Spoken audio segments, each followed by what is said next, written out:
Good morning. It's Monday, is it not? So I'm Edward. I'm here to tell you a bit about how to lose weight nice and easily, and some of the things that maybe you've been doing that haven't been helping too much. Now, if you just let me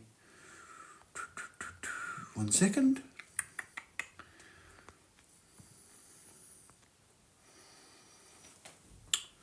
So, how to lose weight quickly and easily. The advice that I give to people when they come on board with me is don't eat too early, don't eat too late, don't eat too much, and don't eat too much sugar.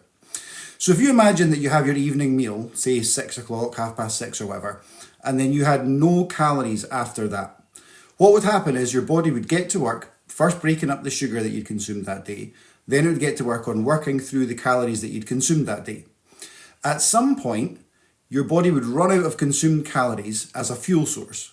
It would then switch to the other fuel source that you have available to you, fat cells, and you would run on burning fat cells as your fuel source up until the next time you consume calories. So if you were finished consuming calories by 7 p.m. and you hadn't vastly overeaten that day, and you didn't have anything else after that, so black tea, black coffee, herbal tea, fruit tea, sugar-free drinks or water after 7 p.m., your body would get to work using up those calories like fuel in a car. It would use it up and use it up and use it up.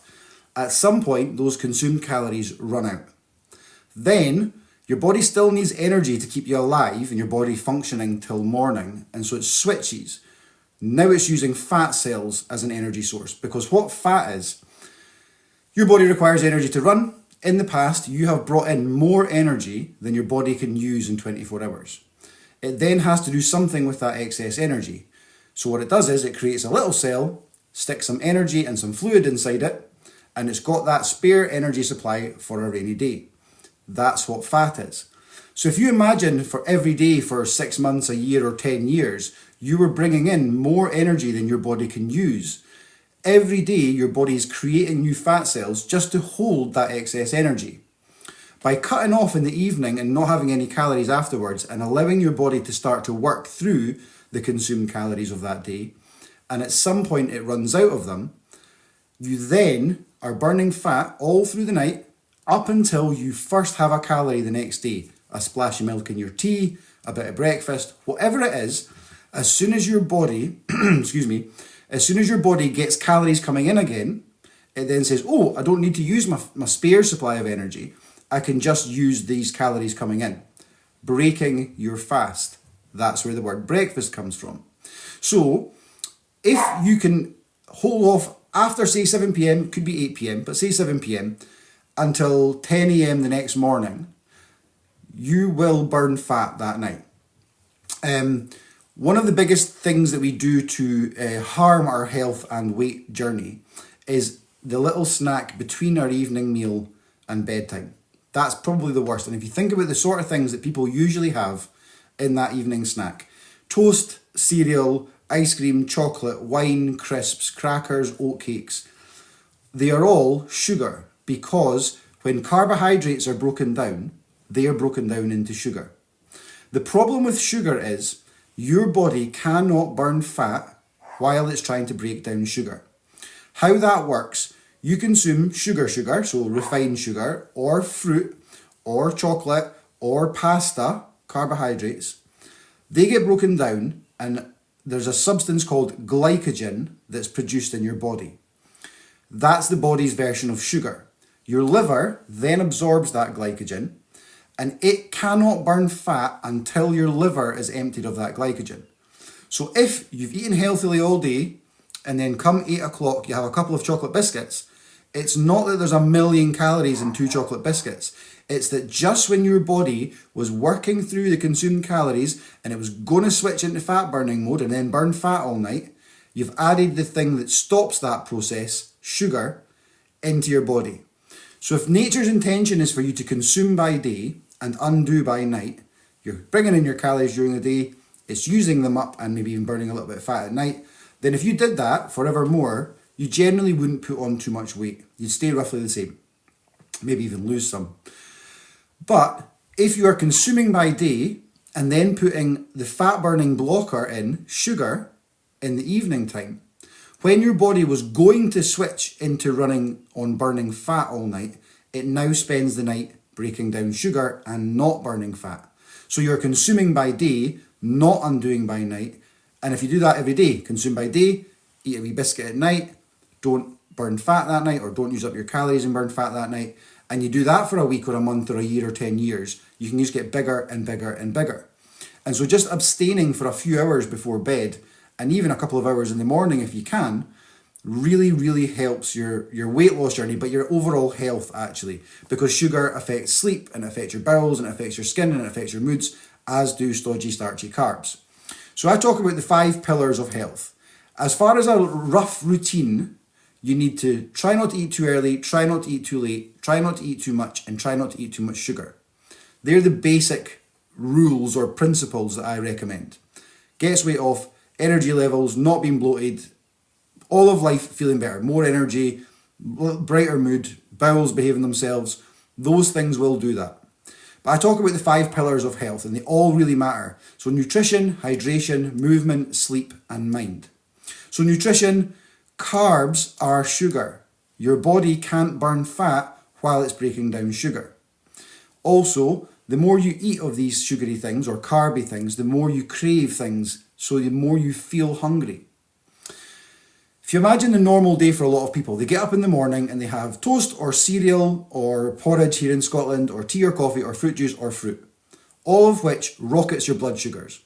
They then come crashing down mid-morning, that energy lull mid-morning is your sugars crashing after that sugary breakfast or carby breakfast, which is still sugar. Spike your blood sugars with a little thing that you have mid-morning, because if you're being good, it's a bit of fruit, or it's a cupcake or a biscuit or a cracker or something like that. Carbs, sugar, or sugar. Spike your blood sugars, they crash again at lunchtime. So you spike them with your lunch because it's a sandwich, it's a roll, it's a baguette, it's a panini. Spiking your blood sugars, maybe it's some fruit. And then mid-afternoon, you crash your blood sugars, so you have something else like 3 or 4 o'clock, then it's your evening meal, then it's about 8 o'clock at night. So all day long, we're spiking and crashing our blood sugars. It does havoc for our energy levels. It really makes it difficult to lose weight because you've accumulated a lot of sugar in your body across the day. And so the chances of your body burning fat through the night are slim to none, because your body needs to use up that sugar first. And if you think about a Friday night out and it's 10 pints or 20 vodkas or whatever you're having on your night out, all of them have a lot of sugar in them. The alcohol is sugar. And so you're cramming sugar into your body all evening on the night out. And then if it's the pizza or the burger and chips on the way home, that never ever gets addressed, because your body's in a state where it has to spend the whole night using up that sugar supply that you've consumed through the alcohol. There's so much in you, if you've had quite a session, that come morning, maybe you're having a recovery fry up breakfast to cure the hangover, your body still hasn't got round to working on the kebab or the pizza or the burger and chips. It's spent the whole night working on the sugar.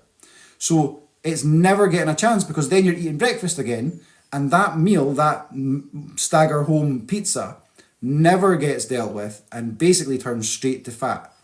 So that's what we're doing on a mini level or a mini version of that most nights of the week.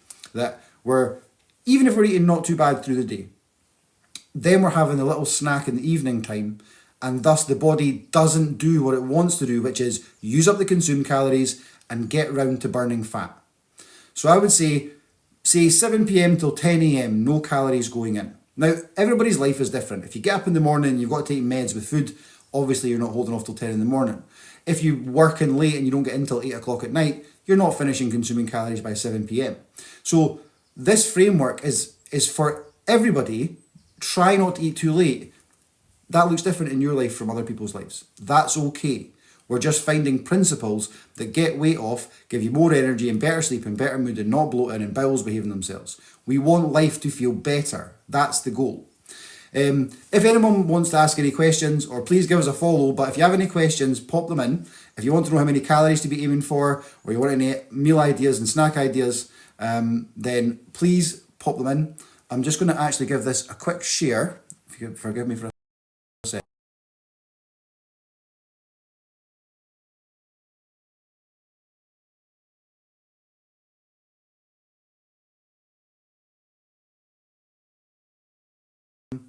Yeah, so nutrition. Don't eat too many stodgy, starchy carbs. If you've ever seen a piece of bread being put in a glass of water, it puffs up and it fills the space. That's what happens when you eat stodgy, starchy carbs. It bloats, it absorbs the moisture in your stomach, and it distends your tummy so you look 6 months pregnant. You can't hear me, Bertrand. Okay. I don't think it's anything at this end, but if anyone else can't hear me, then please let me know, because that would be a nightmare. Nutrition. Hydration is really important. Try to get 2 litres of water in a day.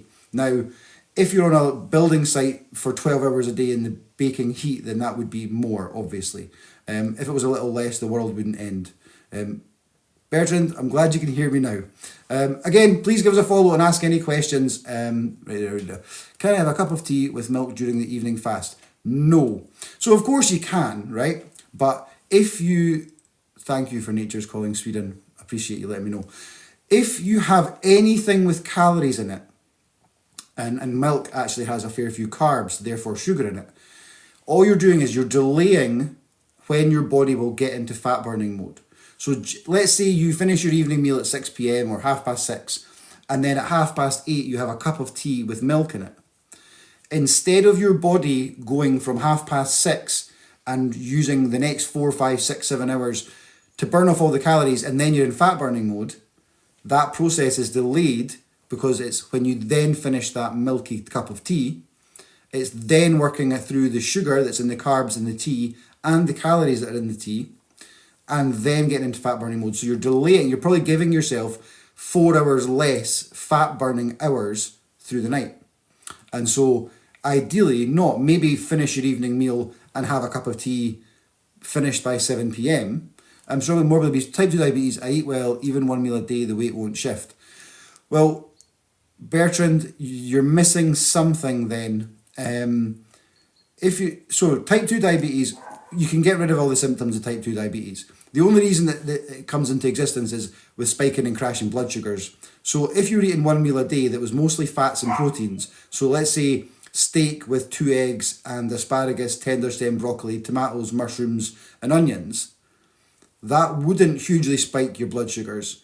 And if you're not spiking them and crashing them by eating too frequently, then your bloods will self-regulate.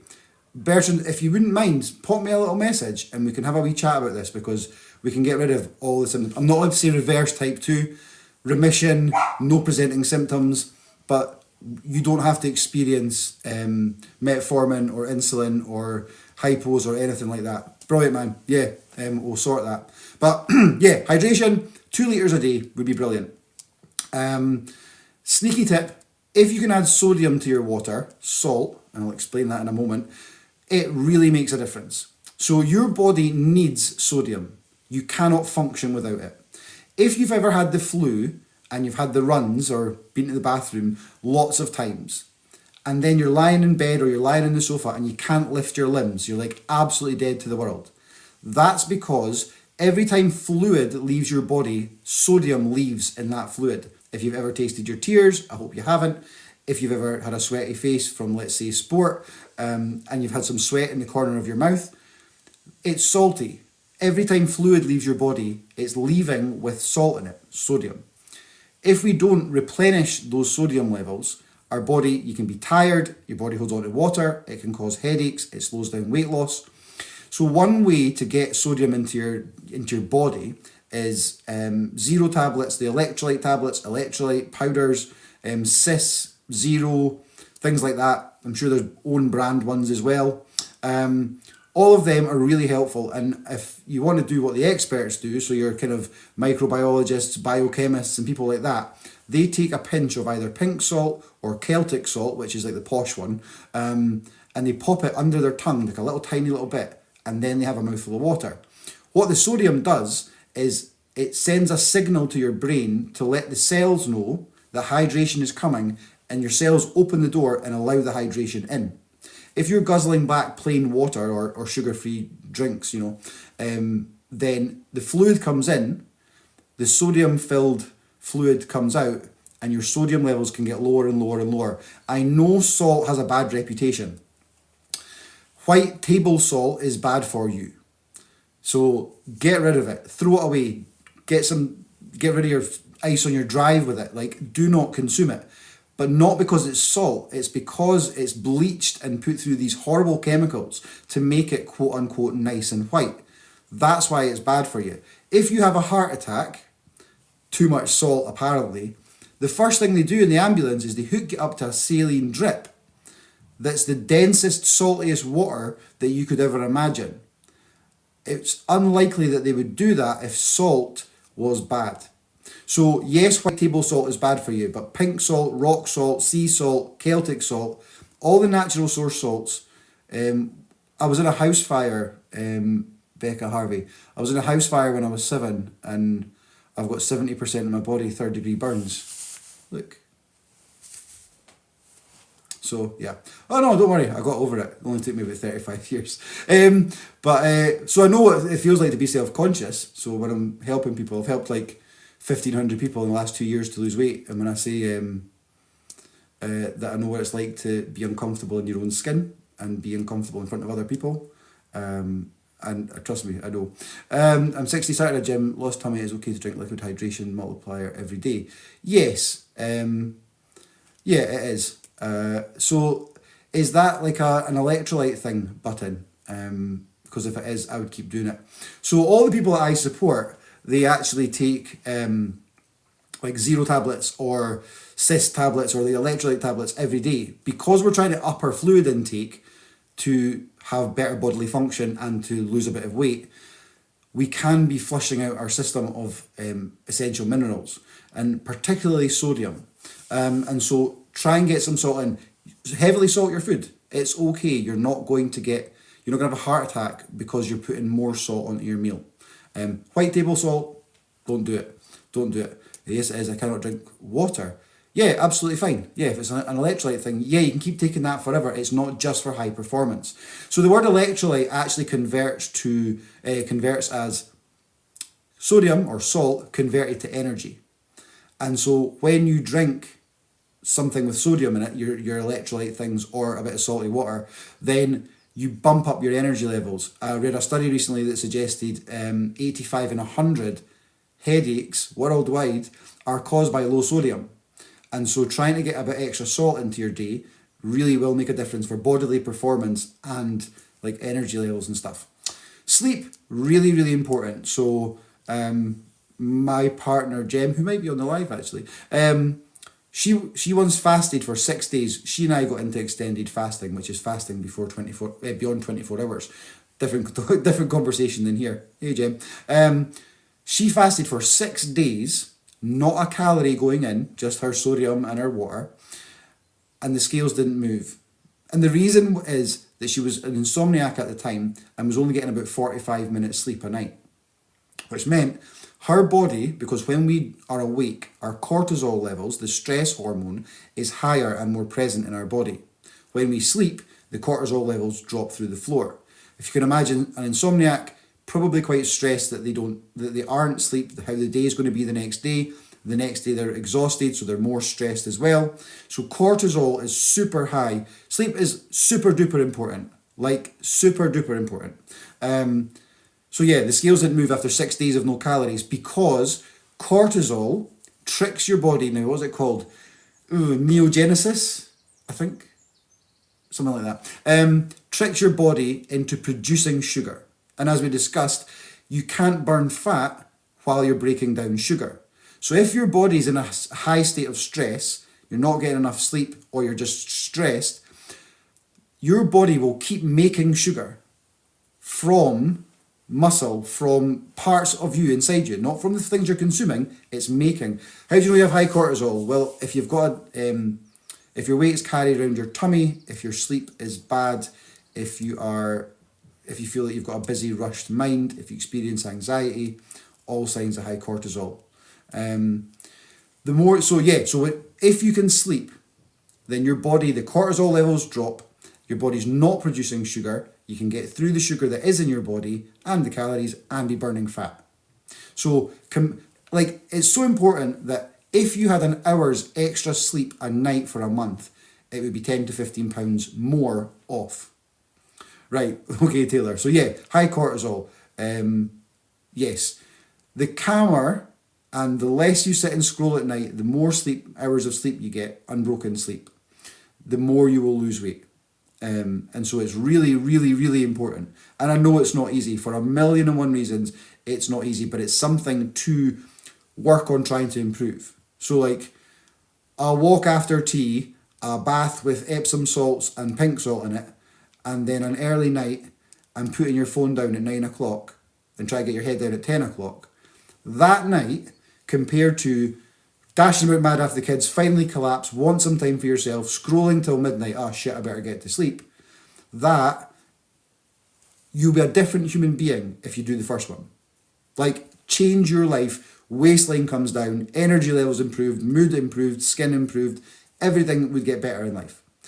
The reason I talk about 5 pillars of health, so nutrition, hydration, movement, sleep, and mind, if you were to write those 5 things down and score them about your own life, assess your own life and say, right, sleep, I'd give myself a 4 out of 10, each one of them, and then you decided, right, so what action can I take to make each one of them better? So nutrition, I'll maybe try and cut out bread for a month. Hydration, I'm going to try and take a water bottle with me wherever I go, and I'm going to get some zero tablets and pop them in it and try and sip away on my water. Hypnosis. Oh yeah, Jim, we'll get on to hypnosis. I'm a hypnotherapist, by the way. So that's why as part of Weight Loss with Edward, I make tracks that help people get to sleep. And various other tracks, and run classes and stuff like that as well. So yeah, hydration, I'm going to try and get my 2 litres in a day, take a water bottle with me, pop a zero tablet in it, or even a little sprinkle of pink salt. There's hydration, could be improved a little bit. Sleep, I'm going to try and get to bed a little bit earlier. Movement, okay, I'm going to go for a 5-minute walk in the morning or after work, or going to park at the far end of the supermarket car park and get in a few hundred extra steps each time I go into the shops. So you can improve movement, that score out of 10 that you're giving yourself, you can improve that a little bit. Mind, so try and be a bit kinder to yourself, a bit more patient to yourself, try and prioritise your own needs. I'll get on to mind in a minute, but if you were to look at those 5 pillars of health and make a small effort to make each one of them better, your life would get better. 100% it would get better. And so I would, if I were you, if you're sitting at home there, like, or at work, jot them down. Nutrition, hydration, sleep, movement, mind. Can I make each one of them better? And if you want some advice or guidance on how to do that, send me a message. That's what I do in the support through Weight Loss with Edward. So yeah, meal plans, and we build the structure around your life, and daily recipes and shopping lists, we write them together and all that sort of stuff. But what's equally important is like letting go of the past, recognizing your worth, improving your sleep, coping with life, all of those things. And so that's why I run classes every night that people can join, or they're recorded so you can watch them back.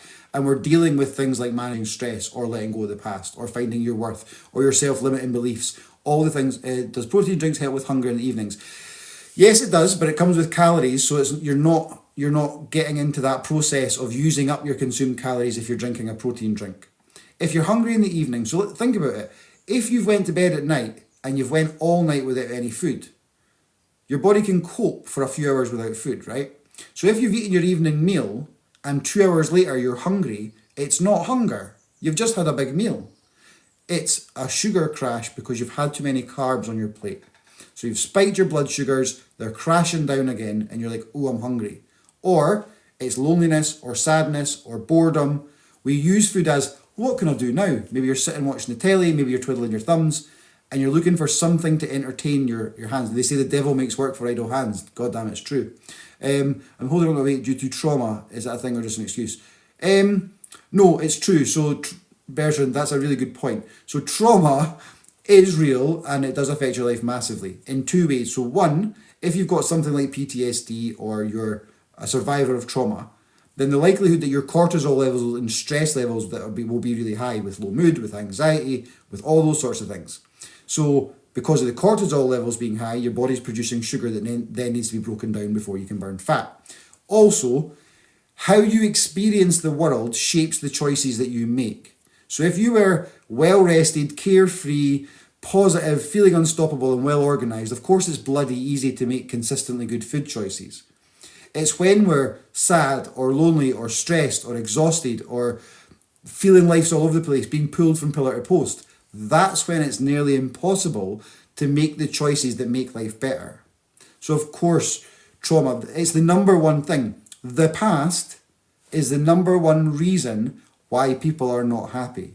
So a relationship, parenting, bullying, car crash, ex-soldier, everybody, if you've lived long enough, have lived through stuff. All negative emotions that come from negative stuff that we live through, until we process them and get rid of them. So if you think of the 5 stages of grief, so that would be denial, negotiation, anger, depression, acceptance. Until you've worked through them for the things that you've lived through, those feelings are still inside you. And therefore they shape everything you do, every second of every day. They are having an influence. And if anger, sadness, resentment, guilt, shame, mistrust, if they are the things that are alive inside you emotionally, are you going to be happy? Are you going to do productive, happy, positive things? Or are you going to be stuck in old cycles of behaviour because you don't have the hope to make things better in life? And actually, one definition of depression is being stuck in the past. If your mind keeps returning to the past, keeps thinking what could have been, what should have been, I can't believe that happened, it's so unfair, all the things that come with a sad look at the past, that basically is depression. Anxiety is fear about the future. What if that happens? If that happens, then that happens. And we build this big monster of a hypothetical future that's bad. Now, to say that depression is stuck in the past and that anxiety is obsession about the future is an oversimplification, but it's a very simple way to kind of understand it. I think it would be very helpful. I always need to educate myself more. Bertrand, honestly, man, I'd be more than happy to have a chat and just explain a few things and give you some pointers and stuff. So, yeah. 1 second, no, just the sugar in it, but you can use natural sweetener, yes. How many hours between the last meal and the first meal breakfast is the good rule? So 10 a.m. to 7 p.m, or that's your eating window, or 7 p.m. to 10 a.m. would be, hello Alex, would be a good time. If you can go 7 p.m. till noon the next day, which is really easy, it just doesn't sound it, that's amazing. What happens when people come on board with me is they get their plan and they go 7 p.m. till 10 a.m. because they couldn't possibly go till lunchtime. And then they find after a week of eating less sugar that their body craves sugar less because it's an addictive substance. The more you have it, the more you want it. The more you cut it out, the less your body wants it. And so you start to recognize the difference between a hunger pang or a hunger and a sugar pang. So a lot of people that I work with after a week, they're like, well, I'm eating at 10 a.m, but I'm eating because it's 10 a.m, not because I'm actually hungry. Or, oh, I got busy at work at 10 a.m, and so it came and it went, and I got till noon, and I was like, damn, I haven't eaten anything yet, and I'm absolutely fine. And so they naturally end up, they don't really try to go till lunchtime. They just naturally, organically evolve to be in like 7 p.m. till noon. You can do anything from 1 meal a day, which would be 23-1 in the intermittent fasting terms. So 1 hour eating window, so you'd have a big meal and maybe a dessert, and then it's 23 hours till the next meal. That's a really good routine, especially for a man. Good for anyone, but the women's bodies, they actually tend to be a little bit awkward with 1 meal a day. You're better with a meal and then 4 or 5 hours later a little snack, so like lunch and tea. But particularly for a man, but for everybody, 1 meal a day is actually a great routine to do. It certainly gets the weight off. But there's lots of ways. I would suggest maybe 14 hours is the minimum amount of time you want to give. So like, what's that? 7 p.m. till 9 a.m. would be 14 hours, I think. Is enough time for the body to use up consumed calories, break down sugar, and get into fat burning mode. Definitely helps. And so yeah, move when you can. If you get up in the morning, obviously you haven't had any calories yet because it's been all night. I hope you haven't been snacking in the night. But if you get up in the morning and your body has switched at some point through the night into running on burning fat, get up in the morning and go for a walk. Because if you got up in the morning and you sat in the living room until you went to work, you've maybe burned 50 calories just breathing and maybe went for a pee or whatever.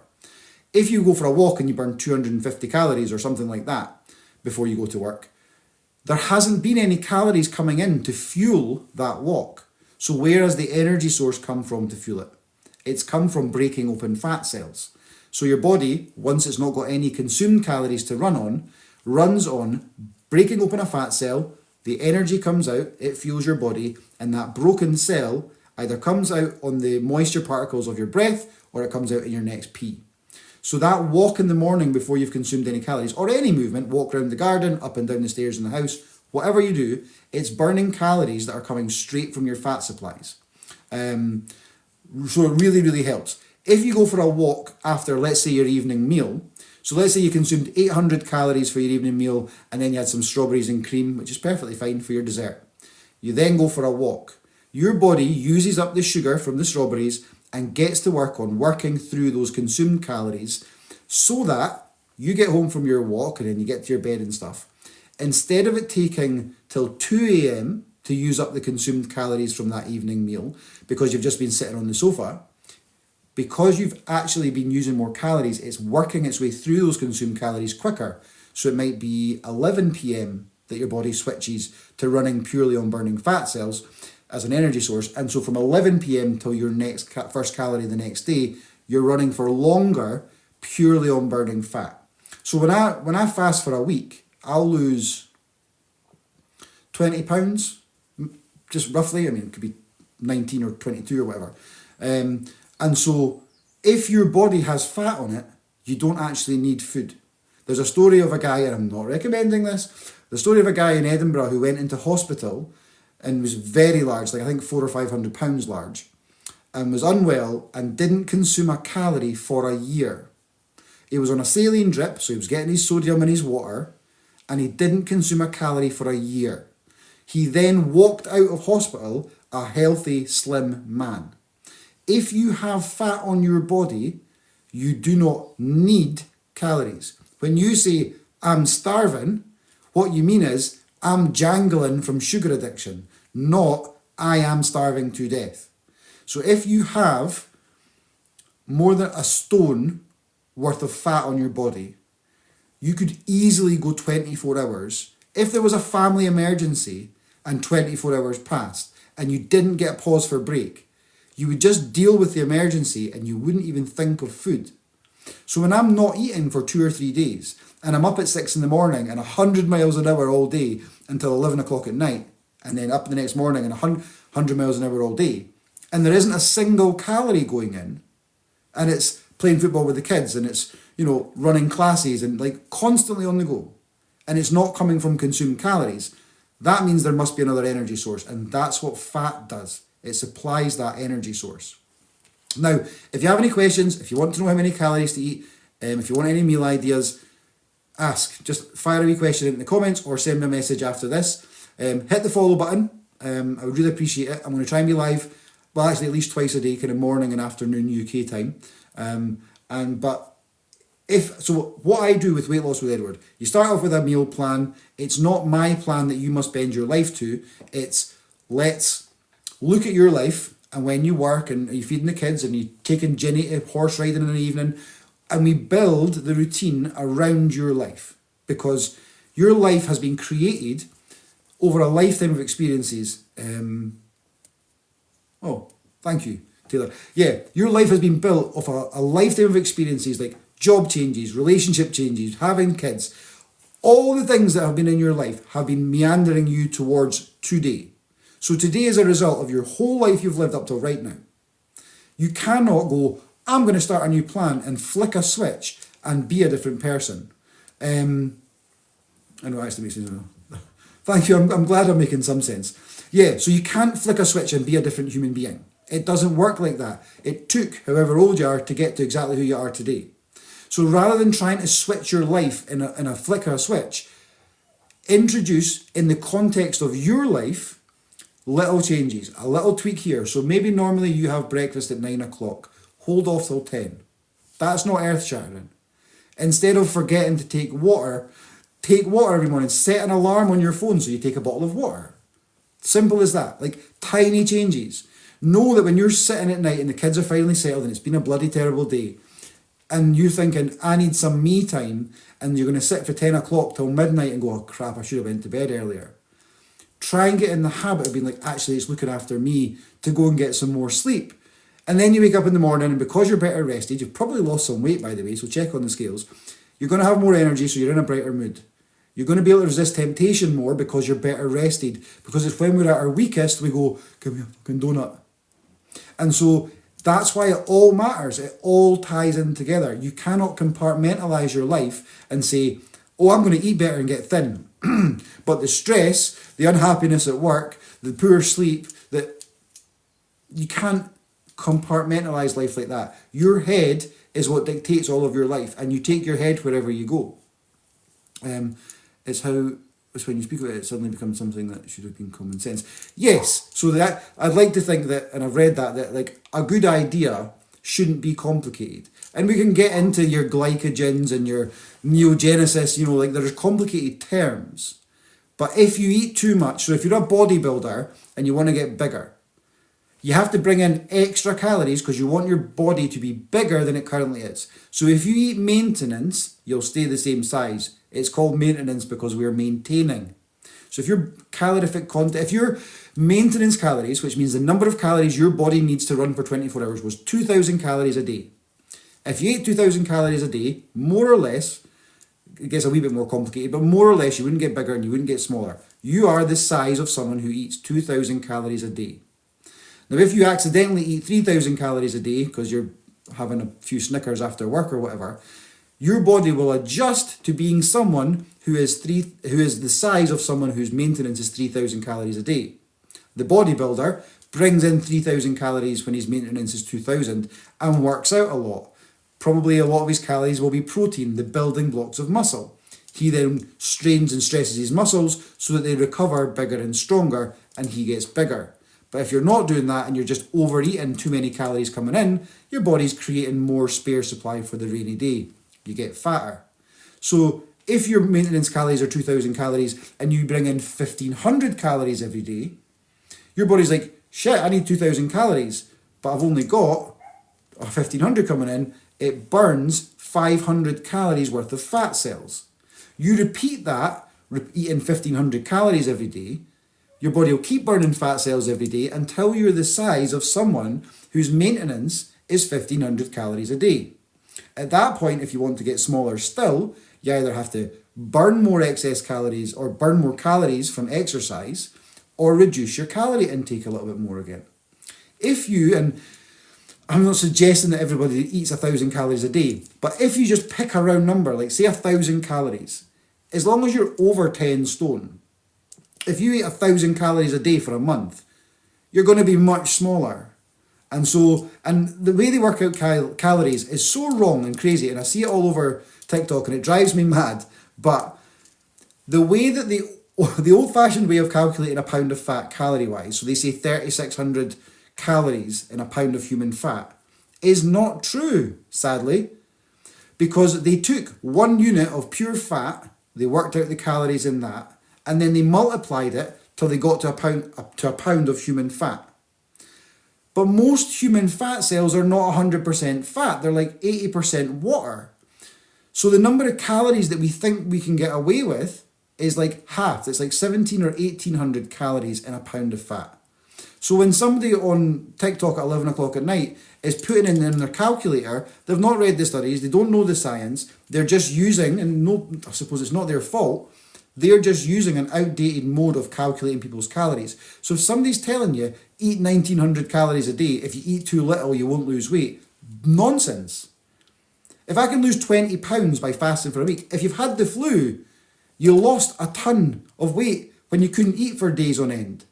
You put it back on afterwards because you're going back to normal. And normal is the thing that has you at a certain weight. You're eating maintenance for that weight that you were before, so you go back to that weight that you were before.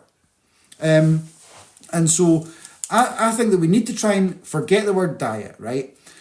A diet is, I'm living normal life, eating and drinking and doing whatever it is that I'm calling normal. Normal has taken you to a point where you're like, my clothes don't fit, I feel fat, I wobble, and something needs to change. So you do a new routine, and the weight comes off. Well, just like any race, when you cross the finish line, you take your foot off the gas. So you've got to target weight, and you're like, yes, I can go back to normal now. But normal is the thing that puts the weight on to the point where you have to lose weight. That's why a lot of people that I support have dieted for 20, 30, 40, 50 years. because they keep going. Do the new thing, achieve the thing, go back to normal, gain the weight, go on a diet. Yeah, sick of weight being a problem. It's been over 30 years and I've lost and gained. So Bertrand, why don't we'll have a chat after this or at some point today or the next couple of days, and we will simply build a routine that makes you feel physically and emotionally better and gets the weight coming off and then staying at a weight that makes life feel good. Forever, right? So for example, bread interrupts digestion, gives you IBS symptoms, stops weight coming off, makes you sleepy, messes with your skin, ruins your sleep. That's not Edward saying that. That's that human beings weren't meant to eat gluten. So if you want to do something that forevermore makes life feel better, don't eat bread too often. At lunch, I know everybody wants to put bready things with their lunch. Go to a sandwich shop and look under the counter. Prawn mayo, chicken mayo, savoury cheese, tuna mayo, there's Chinese chickens, ham and pickle, cheese and ham. Like, all the things under there, you make sure you eat every 3 hours. I wouldn't. You're feeding an addiction eating every 3 hours. Like, eat lunch and tea and you'd feel, if you're feeling good, I'm delighted for you. I wouldn't recommend eating every 3 hours. I went from 50 to 75.2 kilograms of the kids to 62 over the last year, but still got a stubborn wee belly. Going to start prioritising sleep. Yes, prioritise sleep, and also if you'd be up for a couple of exercises, working your sort of lower stomach. Even here's an easy exercise you can do all the time. Hold in your tummy and tense your tummy. Hold it for 5 seconds and let it go again. Do that as many times a day as you can. That will change the shape of your lower stomach. Simple as that. You want the perfect exercise for overall toning and just feeling amazing and getting stronger, like all over, is a weighted squat. I would do weights. I wouldn't do much cardio, to be honest. Cardio is good for using up the calories, but toning and putting muscle on really changes. It makes life better. What I was going to say was a weighted squat, kettlebell or even a dumbbell, and an arm curl as you're doing a squat. Do that 50 or 100 times every morning, and just see what happens, because it's like legs and bum and lower stomach and lower back and chest and arms. Amazing for you. Really, really amazing for you. That's true, the holding tummy thing. It really does work. It reshapes how your body holds. That exercise really works. I'm able to struggle to exercise, but pulling belly in helps. Tracy, if you're looking for some tips, I work with quite a few people. Actually, my background before I was doing this, I worked with people with physical and learning disabilities, but did a lot of like health and core work and stuff like that. And I used to run kind of classes, sitting salsa and sitting yoga and all these sorts of things. So if you ever want to chat about it, then I'm happy to help with that. So if you look at Weight Loss with Edward, and that's on Facebook and obviously on TikTok and Instagram. Always happy to kind of give out any tips. If you're watching this and you've got a question, ask. Like, send me a message. I ain't going to try and sell you anything. I run a program. It's fucking amazing, to be honest with you, in my mind, because I'm on the phone 25 times a day to the people I support. I support over 200 people at the moment. I run a class every single day. Some days we have 2 classes on Zoom, so there's people all over the world doing it. There's daily recipes, there's little polls, there's little like motivational things. People contact me, like I get like 300 texts a day, like, oh, how does this look for lunch? Oh, I've defrosted chicken, what can I do with it for my tea? But people can message me and ask me those things without coming on board. But if you want someone to essentially be there always, so like if you're not coping at work, if you're sitting in the car crying because you've just had a fight with somebody in work and you're just not coping, and that would be the time you eat a multi-pack of Mars bars, then that's where I come in handy. Or it's the sleep tracks I make, or the ones about letting go of the past, or recognising your worth, or for motivation. It's when you've been on the lash all weekend and your mood's taken a major nosedive because alcohol's a depressant and you can't face Monday. It's a 5-minute chat to say, do you know what though, you've got this, and past is gone, done, forever. You can smash this week. Let's just do one day at a time. A tiny bit of accountability, a tiny bit of belief in you, a tiny bit of support, and a tiny bit of information goes a hell of a long way to making life better. Imagine instead of just being the inner critic all the time, you're shit, you're useless, you can't do it, you can't achieve. Instead of that being like, you've got this, no worries, absolute faith in you, absolute no doubt at all you can do this. You know what, today was a shocker, then just forget about it. Let's make tomorrow amazing. To have that there, people find really, really helpful. And so people, I was just speaking to a guy, James, who lost like 11 stone between February and November last year. Crazy weights, because it's not just about what's on the plate. It's, are you coping? Are you sleeping? Do you like yourself? These things, and then the little tips on what have I been doing. Mostly it's the nighttime snack. What have I been doing that's been getting in my own way with my weight for so long? The doctor shouldn't be recommending injections, Tracy. That's naughty. But they do suppress appetite successfully. Toxic relationship with food. Yeah, food is, it's company, it's comfort, it's cheering up, it's something to do. Food serves lots of purposes out with just nutrition. And so, yeah, how it works is, this is comfort eating. It's actually any substance use. So it could be drugs, it could be drink, it could be anything. But you have a hole in you. We all do. If you've lived through stuff, you've probably got a hole or two inside you. Emotionally, that is. So you have a hole in you and you're not coping with that. Appetite suppressants, I mean, a cup of coffee suppresses your appetite, also spikes your cortisol. But appetite suppressants, I'm not a fan. I would suggest getting your headspace in a place where you don't need them. But you could use them as a crutch till you learn the skills. So we have a hole inside us, many of us do, our heart was broken, something happened, made redundant, whatever. Life can be hard, right?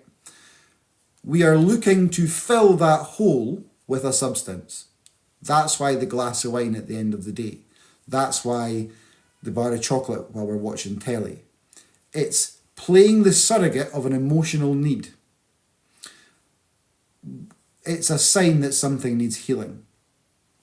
Can you guess that I'm a therapist? I'm a therapist that got into weight loss coaching because the head side of the journey is the most important part of the journey, by the way. But yeah, that's why it matters that you do some healing if you need some healing. If you think about this, apple cider vinegar. Yes, apple cider vinegar is a great shout. Apple cider vinegar is a magic wand when it comes to weight loss. So if you have kidney stones, you'll get rid of kidney stones in less than a week if you take 2 tablespoons of apple cider vinegar every morning on an empty stomach. It's magic. But if you take a tablespoon or 2 of apple cider vinegar half an hour or 15 minutes before your meal in a glass of water and down the hatch, not only does it suppress your appetite a little bit successfully, so you can eat less, it has a sedative effect on the enzymes in your stomach that convert carbohydrate to sugar. So what that means is, instead, your food hits your stomach, carbohydrates get in there, and the enzymes get to work really quickly, converting that carbohydrate into sugar. If you gave them all a Valium, and they were all like mellow, the carbohydrate would still come in, but less of it would be converted to sugar, so you can actually lower your sugar intake on the day, not by eating less sugar, but by converting less carbohydrate to sugar. And apple cider vinegar, just 2 tablespoons in a glass of water and down the hatch, 15 minutes before you eat, has that sedative effect on the enzymes in your stomach. So that, for me, is magic. But yes, I think, I was going to say about our mind, right? How many of you prioritise your own needs? How many of you neglect your own needs?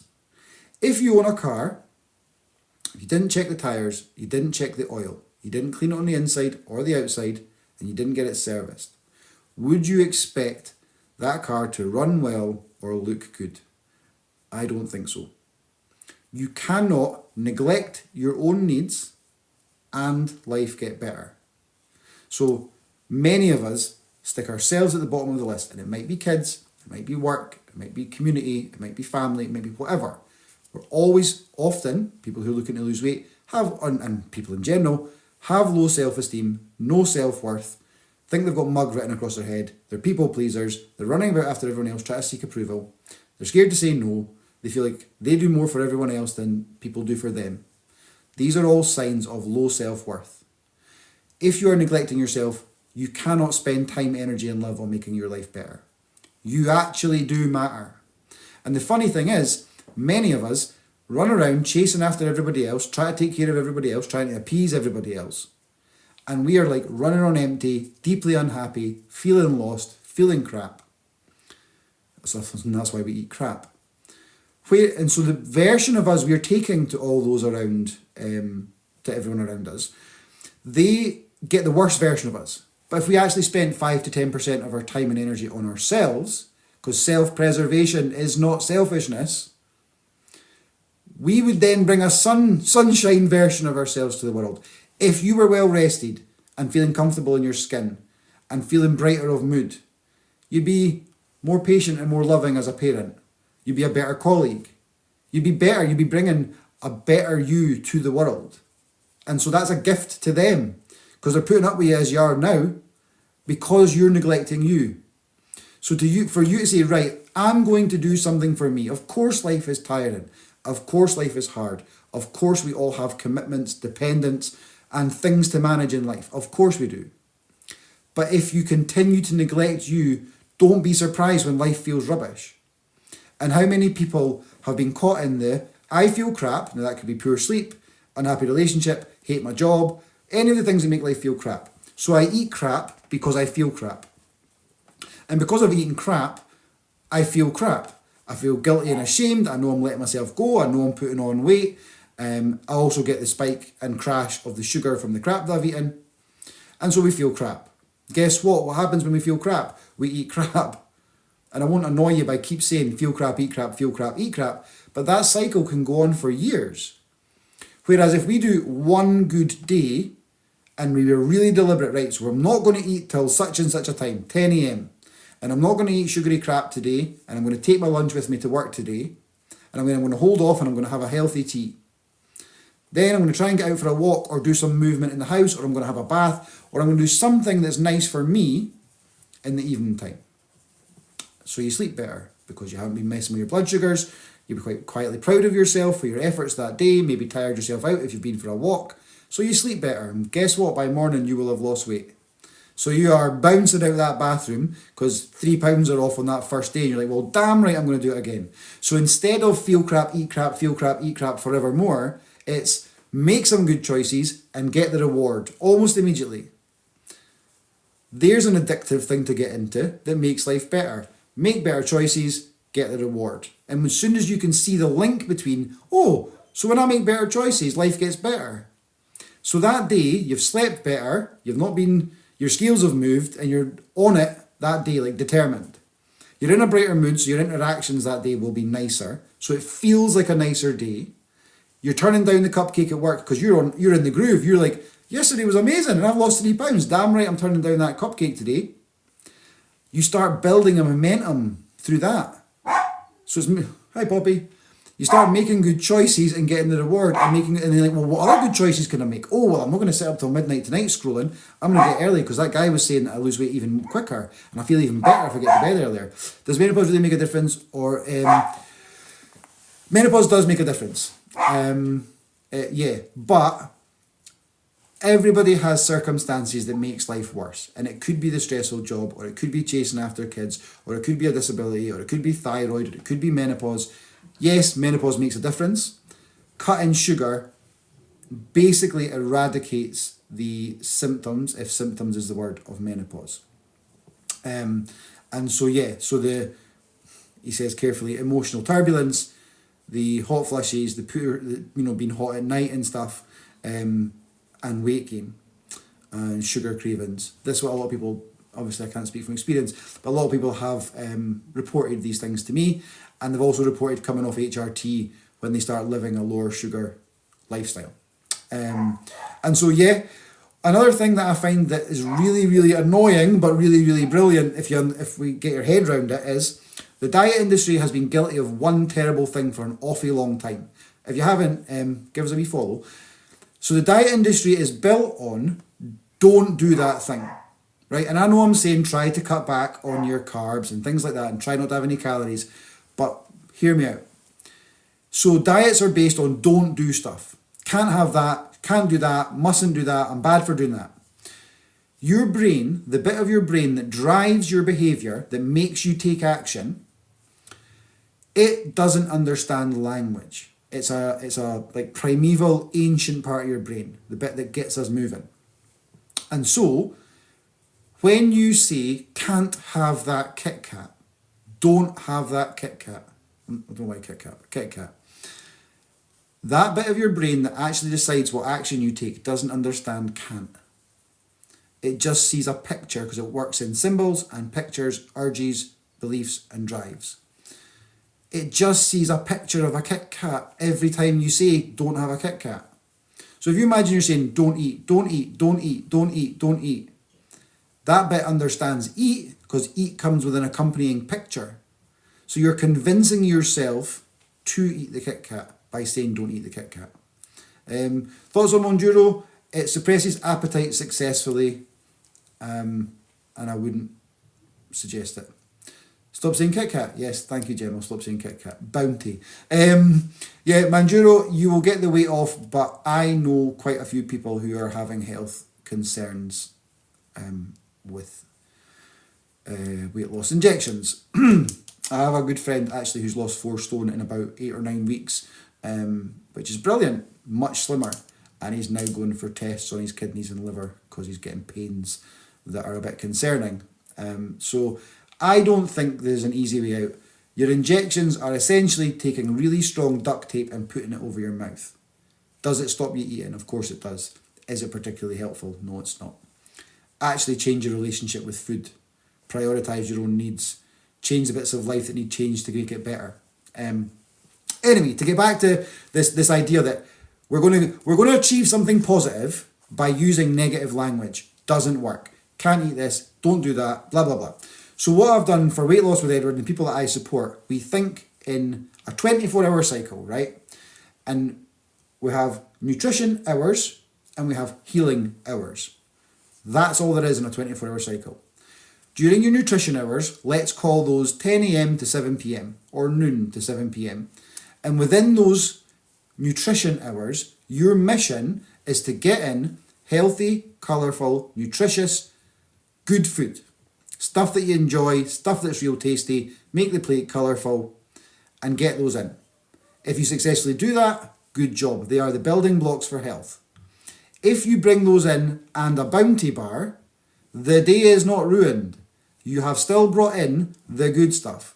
So your focus is on proactively going to get healthy, nutritious, colourful, tasty food into you. When your nutrition hours finish, your healing hours begin. Because when your body is not working on digestion, breaking down food, removing nutrients, creating waste, the actual, all the bits of the digestive process, it then switches to its to-do list of healing that it wants to do. It needs, the concentration is on food, and then when you stop that, it can then concentrate on the other things that it has to do.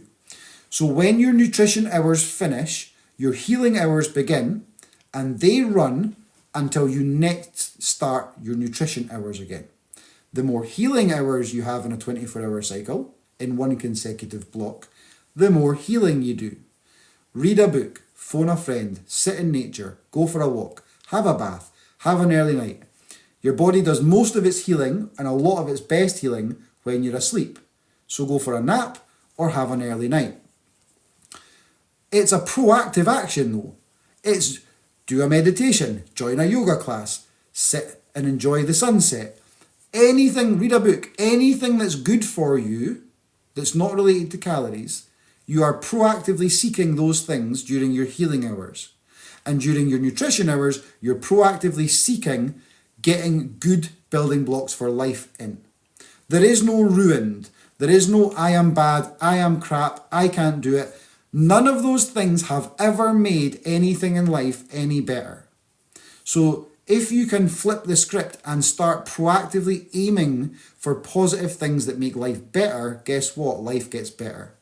Now I have to go just now. I've actually got a client call in a couple of minutes. But send me a message. I'm happy to have a chat. Even we'll hop on the phone and have a blether and just talk tactics. How do you work around this? Oh, you work night shift. How could you work it like that? I'm happy to help. If you like the sound of the support that I offer, then come on board. Like I think there's about 200 or 190 people on board at the moment that I'm supporting. But if you're just looking for some tips and some guidance and then go off and do your own thing, I'm delighted to help. That's what I do all day, every day. I help folk get their life feeling better, get their body feeling and looking better, and getting them more confident. Well, 5 people contacted me after my last live, and they've all went off. They've actually messaged me this morning and said, oh, I've lost 6 pounds since I spoke to you on Thursday, blah, blah, blah. Let's just connect and see what we can come up with, a plan of action for getting life feeling better. So I'll go there now, but I'll be back on either this afternoon or tomorrow morning. So give us a follow if you haven't yet, and pop me a message even just to say hi, or if you're looking for some tips or some meal ideas or anything else. But have a good day, guys. Smash Monday, okay?